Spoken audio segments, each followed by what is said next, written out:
Cease fire पर बात नहीं, ईरान पर प्रतिबंध की चेतावनी।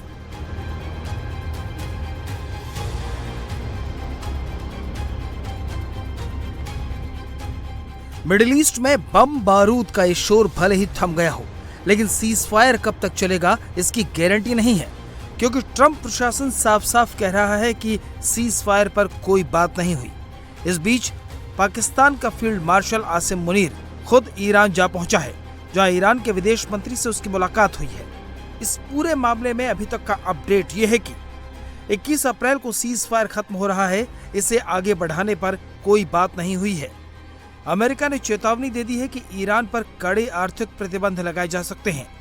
व्हाइट हाउस ने पुख्ता कर दिया है कि दूसरे राउंड की बातचीत इस्लामाबाद में होगी। Would those talks be in Islamabad, or where would they be the next round? They would very likely be in the same place as they were last time, yes. With the same, I would just want to make one point that's important to the president. The Pakistanis have been incredible mediators throughout this process, and we really appreciate their friendship and their efforts to bring this deal to a close. So they are the only mediator in this negotiation. While there have been many countries around the world who want to offer their help, the president feels it's important to continue to streamline this communication through the Pakistanis, and so that's what continues to take place. Asim Munir भले ही Trump के हरकारे बनकर Tehran को राजी करने की कोशिश कर रहे हों, लेकिन ग्राउंड रियलिटी ये है कि होर्मुज में नाकेबंदी के बाद ईरान और भड़क गया है। ईरान ने कहा है कि अगर अमेरिका ने होर्मुज और उसके बंदरगाहों पर नौसैनिक नाकेबंदी जारी रखी तो वो रेड सी, ओमान सागर और पर्शियन गल्फ में समुद्री व्यापार पूरी तरह रोक देगा। ईरान की इस धमकी के बाद अमेरिका ने भी रुख कड़ा कर लिया है। अमेरिका ने सीज फायर आगे बढ़ाने की खबरों का खंडन कर दिया है। So I saw some reporting, again bad reporting this morning, that we had formally requested an extension of the ceasefire. That is not true at this moment. We've remained very much engaged in these negotiations, in these talks. You heard from the Vice President directly and the President this week that these conversations are productive and ongoing, and that's where we are right now. I've also seen some reporting about the potentiality for in-person discussions again. Those discussions are being had, but nothing is official until you hear it from us here at the White House. But we feel good about the prospects of a deal. The president mentioned that in his interview yesterday, and it's obviously in the best interest of Iran to meet the president's demands. I think he's made his red lines in these negotiations very clear to the other side, and so we are continuing to see how these conversations go.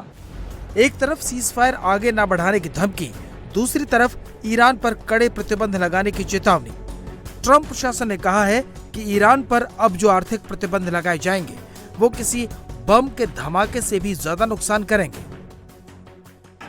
One of the what may prove to be fatal mistakes that the Iranians made was bombing their GCC neighbors, and who are now willing to be much more transparent in terms of the funds or do a deeper dive in investigating the funds that are held within their banking systems.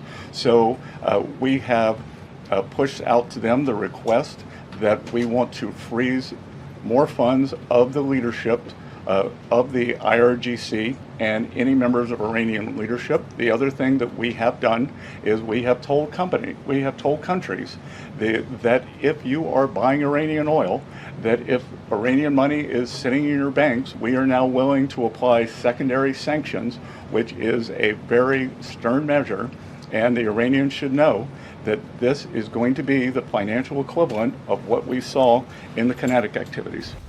इस बीच America के राष्ट्रपति Donald Trump ने चीन के राष्ट्रपति Xi Jinping को चिट्ठी लिखी है। उन्होंने इस चिट्ठी में जिनपिंग से अपील की है कि ईरान को हथियार न दें। इस बीच मैरीन ट्रैफिक ट्रैकर्स के डेटा के मुताबिक अमेरिका की नाकेबंदी के बावजूद पिछले 24 घंटों के दौरान होर्मुज के रास्ते चीन, पाकिस्तान और ईरान के 20 टैंकर्स पास हुए हैं।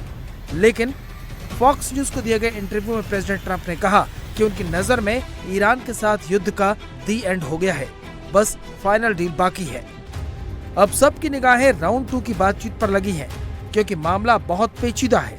सबसे बड़ा सवाल यही है कि यूरेनियम मिसाइल प्रोग्राम और होर्मुज पर क्या ईरान ट्रंप की शर्तें मान लेगा।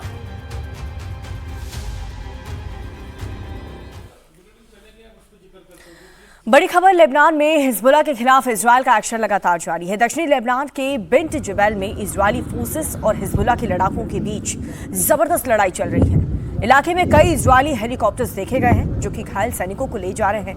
लेबनान के साथ सीज फायर से पहले इजराइल बिन जबेल पर अपना नियंत्रण हासिल करना चाहता है। इजराइल के पीएम बेंजामिन नेतन्याहू ने अपने देश के नाम एक संबोधन में कहा कि इजरायली फोर्सेस हिजबुल्लाह पर लगातार हमले कर रही है।